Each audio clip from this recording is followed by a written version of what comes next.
John Papsidera, casting director for Fallout. The show is a reunion between you and Jonathan Nolan and Lisa Joy. What was it like working with them again? It's like going home to family. Lisa and Jonah and I have worked on multiple projects and over multiple years, and I've known Jonah since Memento. So it's a long relationship, and it's what I regard as the highest form of compliment. My most enjoyable process is being able to work with friends. So it was great. Mhm. When they reach out, is it just like yes, no matter what it is? Yeah, for the most part, yes. Yeah. I look, I think they have exquisite taste and are brilliant people, much brighter than I am. So I put myself in their hands and trusted implicitly. Mhm. Well, were you familiar with Fallout the game before this? I knew of Fallout the game and I had heard it. I am not a gamer. I did not dive into it. And I think, in thinking about this, I try and leave myself kind of a blank slate. And whatever I've done, which there's been multiples of things that come before it, whether it's reference material or other movies or other novels, whatever it is, I try and stay away from the original material. So I was not going to then seek out, to play Fallout, which might dishearten, a lot of gamers that do. But I try and remain a little bit as fresh eyes to a project because I trust that they know what they need to know about what comes with, the baggage of that. For sure. Well, in this case too, it's an original story, so Yeah. you don't really need like too many references like No, with the no, no, game. no. So Although they would bring up character names that yeah, they assumed that everyone would know, and I'm like, what? like No, I no, don't. but Yeah, no, no, no. And then we did some research. I did a little bit of research online just to find out what those characters and their backstories were. But Mhm, no, I try and enter into it pretty much as fresh as I can. mhm.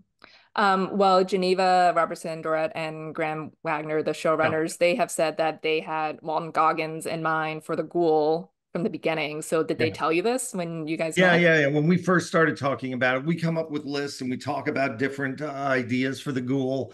And yeah, they were extensive and long, but everybody really agreed that Walt would be phenomenal if we could get him.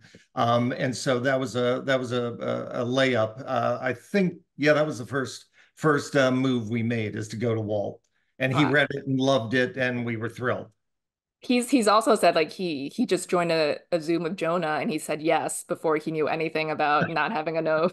I never heard that part, but yes, yeah, yeah. Walt was excited and enthusiastic after having looked at it and jumped in. hmm Well, when, producers and showrunners have an actor in mind like that, are you just like, okay, let's make this happen? Or is it just like, let's have, come up other names as well in case like this doesn't work out? Sure, yeah, and which is what we did. I mean, there was a hmm long list with a lot of different actors on there, and just the idea of a character named the Ghoul. I mean, that's fun to make a list and think about anyway. So there was a list, but again, after we started talking, everybody loved the idea of Walt because not only brilliant actor, but has comedy, has drama, has all those things that we wanted from that character, and so it was a really great fit, we thought. hmm And when you do cast like a main, one of your three main roles like that, and it's like your number one choice basically, is it just like a relief? And it's like, okay, we move on to these. It's like you have like your Yeah, I don't anchor know for that the I show, felt such a relief right out of the Yeah. gate because there were so many other characters to deal with. But sure, I mean, getting that piece of the puzzle to build upon is hmm essential, especially in assembling any kind of ensemble. You start to put it together like a puzzle because those characters all relate to one another in a lot of different ways. This I tried to look at as a little bit more like the Wizard of Oz, in that, there's a core group of people that you have that interact and depend and um, have a different relationship with the world that they then start to explore. So, but that exploration of that new world was where the fun lied in a lot of ways for me. And so that's why kind of, it's Alice in Wonderland, it's Wizard of Oz, it's all those things, which I think, Ella and Walton and Aaron were perfect to put in the center of. Hmm. Yeah, and Ella Purnell plays Lucy. Like I feel like that's such a difficult character to cast and also play because she's so naive and she Yeah, has these morals. But you also don't want people to be annoyed by her, but she's also right. so warm and Yeah. charming. So what were you looking for when you were Well, that is part of the hurdle. You want somebody that understands. It's like in theater when somebody plays styles, the actor had to get the fact that she was in this artificial world and played a stylized version of a real human being.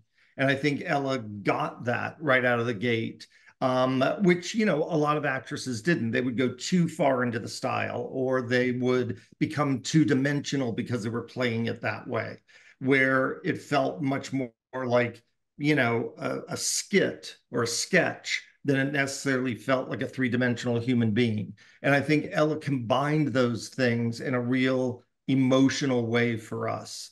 And we could see this world and wanted to explore this world through her eyes, which she has magnificent eyes that don't bother, that help as well. Yeah, that doesn't hurt. Mhm. She also has a great American accent. She has a So, brilliant yeah. American accent. That she Mhm. does. Yeah. Yeah. Well, with Aaron Moten, he's the fresher face of the three. Yeah. So what was that process like casting That Maximus? was a tough one too. I mean, I'm thrilled that we found Aaron, and that, it was the missing link, the kind of the chain, or the link of chain in between two sturdy pieces that we had with Walt and with Ella. And finding Maximus was a little bit more of a search in a certain way, because he had to be young enough and vulnerable enough to believe within the story, yet he had to have an exterior and an attitude that was of a survivor in that world. And so marrying those two things, you had to find somebody that could play both extremes of that character.